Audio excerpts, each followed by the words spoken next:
Mesdames et messieurs, bonjour.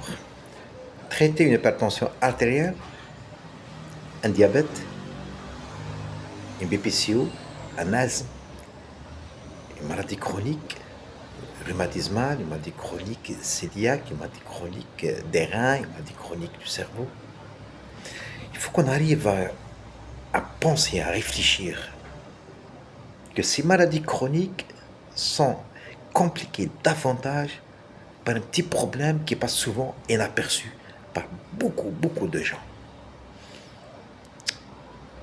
Et, et même le traitement devient inefficace des maladies chroniques.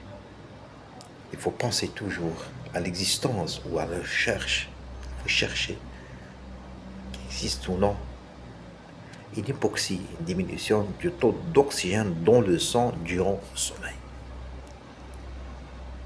Cette notion est cruciale, notamment chez les obèses.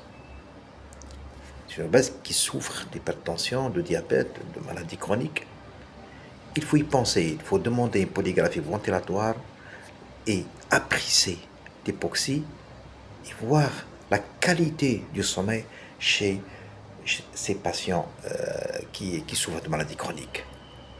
Il faut qu'on arrive à un niveau un peu supérieur, de faire une corrélation entre l'évolution des maladies chroniques et l'existence d'une hypoxie sous-jacente méconnue. Il faut qu'on arrive à penser, à faire à chaque fois et demander à chaque malade qui souffre d'hypertension et d'obésité, de diabète, de maladie chronique, PPCO, asthme, de penser à demander une polygraphie ventilatoire à la recherche d'une hypoxie qui serait responsable de la résistance du traitement, des complications, notamment cardiovasculaires. Il faut qu'on arrive à concevoir un nouveau bilan en préopératoire et en post-opératoire, de demander une polygraphie ventilatoire chez n'importe qui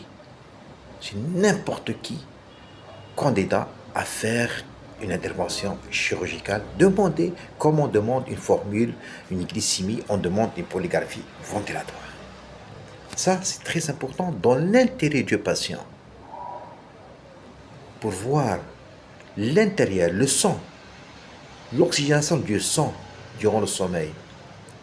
Est-ce que vraiment le malade, il tolère bien son sommeil ou non? Ou il se complique durant le sommeil? Et on peut corriger cette hypoxie, souvent méconnue, qui passe inaperçue, on peut la corriger facilement. Et de cette façon, de cette manière, on évitera beaucoup de complications qui sont parfois mortelles. On insiste à faire un truc dans ce sens. Une nouvelle réflexion devant toute personne qui se présente pour soit en consultation médicale et ou en chirurgie. Et cette polygraphie ventilatoire nous apporte beaucoup de choses très positives pour le patient. J'espère bien qu'on arrive à concevoir ce nouveau bilan. Merci pour votre suivi.